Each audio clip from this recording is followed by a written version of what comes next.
What if I told you something massive is happening in Africa, and most people haven't even noticed?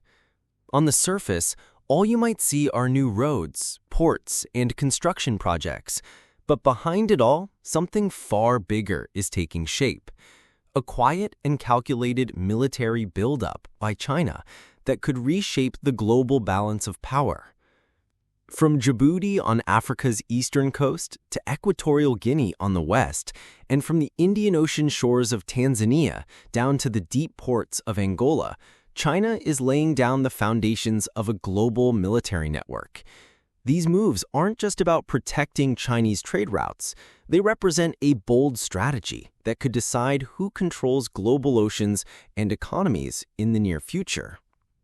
Let's begin with Djibouti, a small country near the Horn of Africa, barely visible on the map, but absolutely critical in global geopolitics. Back in 2017, China set up its very first overseas military base here. And this isn't a small outpost. It has bunkers, underground facilities, and a deep water port large enough to host aircraft carriers. Chinese officials have confirmed that the base is now fully operational. Why Djibouti? Because it sits right next to the Bab el-Mandeb Strait, one of the world's most important maritime choke points. Around 10% of the world's trade passes through this narrow waterway every single day. Whoever controls this area has serious influence over global commerce. And what makes things even more intense is that just a few kilometers from China's base, you'll find American, French, and Japanese military bases too. It's a high-stakes, silent standoff, like a modern-day Cold War on African soil. But China didn't stop there. Thousands of kilometers to the west, it's now turning its attention to Equatorial Guinea. If Djibouti gave China reach into the Indian Ocean, Equatorial Guinea could give it direct access to the Atlantic, a region long dominated by the United States and its allies.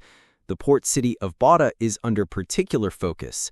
While it currently looks like a commercial hub, reports suggest China is planning to convert it into a military facility.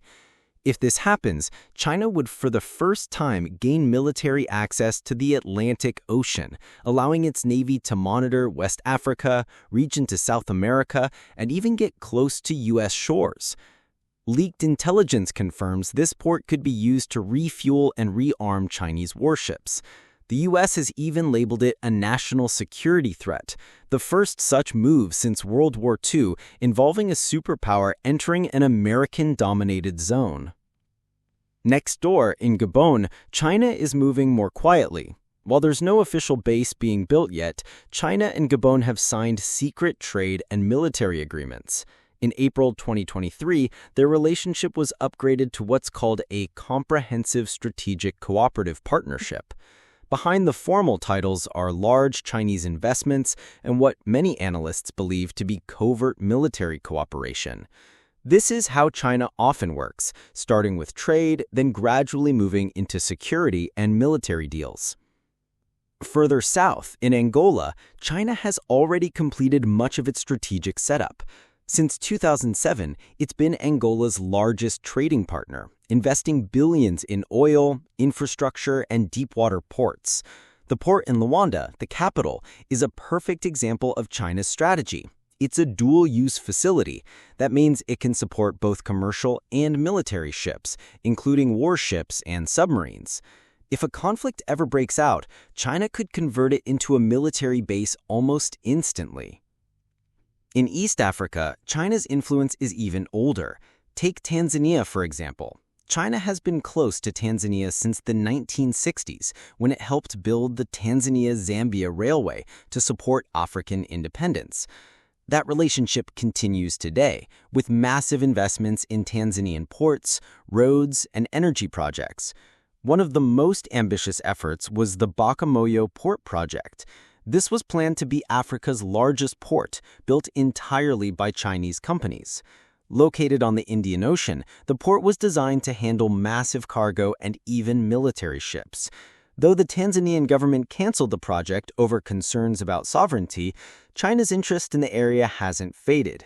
It continues to fund Tanzanian military academies, joint exercises, and strategic infrastructure that could be used in future military operations.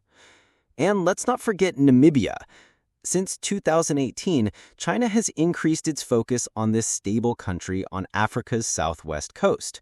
Walvis Bay, the main port, has received hundreds of millions in Chinese investment. Like Luanda, it has a dual-use design, perfectly suited for military activity if needed. In 2012, a Chinese company secured a $260 million contract to expand the port. The upgraded facilities can now accommodate large ships and naval operations, giving China potential access to the South Atlantic. So what does all of this mean? If China activates all these ports, from Djibouti and Tanzania in the east to Angola and Namibia in the south, and Equatorial Guinea on the west, it would effectively surround Africa with military access points. This would give China control over more than half of Africa's coastline and allow it to monitor or even disrupt global sea traffic from Latin America, Europe, and the Middle East without relying on its Asian bases. The big question is, why is China doing this? There are three key reasons. First, protection. China has invested billions of dollars in Africa through its Belt and Road Initiative, from highways and railways to power plants and telecom networks. But with many African countries facing political instability, terrorism, and corruption, China needs to secure its assets, and local military bases are the best way to respond quickly to any threats. Second, power projection. China doesn't just want to be an economic giant. It wants to be seen as a global power, like the U.S. Navy, which has dominated the seas for decades. By planting bases on both African coasts, China could patrol the Indian and Atlantic Oceans, asserting its presence from the Middle East all the way to South America. And third, competition. China is stepping onto a battlefield already occupied by the US, France, and Japan, all of which have bases in Africa. But China is making it clear it won't play by the old rules anymore. Instead, it's building its own global influence and demanding a place at the top of the table. What's happening in Africa isn't just about Africa. It's about the future of global power. For over a century, Europe and America have controlled the continent's destiny. But now, China is quietly redrawing the map, not with weapons, but with ports, roads, and deals. Africa is no longer just a place for extracting resources. It's becoming the front line in a new global power struggle, and the rest of the world is just starting to realize it.